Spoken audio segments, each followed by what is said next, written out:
Wanita ini dibakar hidup-hidup saat lagi live di TikTok. Jadi ada TikToker Cina yang lagi nge-live dan dibakar hidup-hidup. Seleb TikTok ini bernama Lamu. Nah, karena kejadian ini tuh di Cina, jadi nama aplikasinya tuh sebenarnya bukan TikTok, tapi Douyin.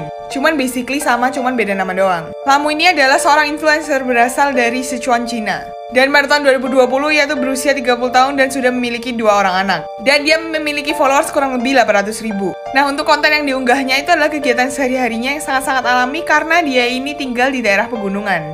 Dan Lamu ini juga sangat disukai orang-orang karena kecantikannya yang sangat alami.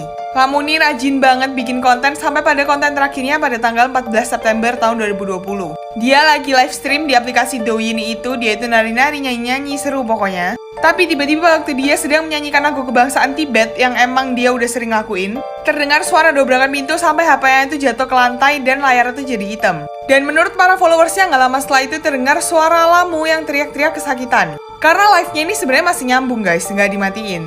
Dan ternyata pada saat itu Lamu ini sedang didatangi mantan suaminya yang bernama Tang.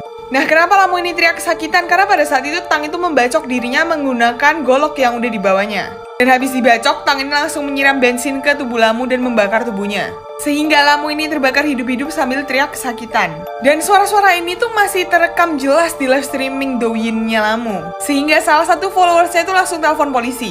Dan waktu polisi sampai di sana, Tang itu udah kabur. Dan Lamu tuh belum meninggal, cuman dia itu dalam kondisi sekarat karena 90% dari tubuhnya itu udah terbakar.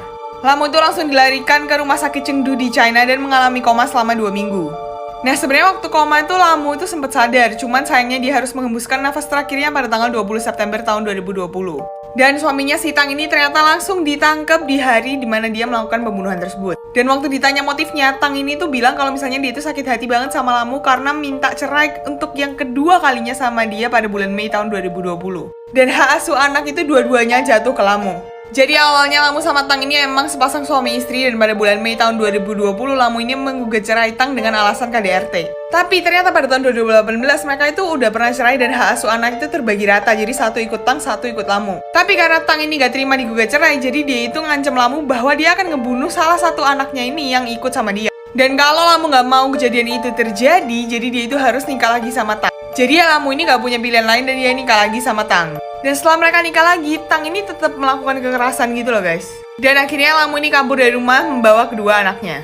Tang ini nyariin Lamu kemana-mana, dia itu sampai nanya ke orang-orang. Bahkan nanya ke saudaranya Lamu, cuma saudaranya Lamu ini kayak nggak mau ngasih tahu. Dan Tang ini langsung memukuli saudaranya Lamu.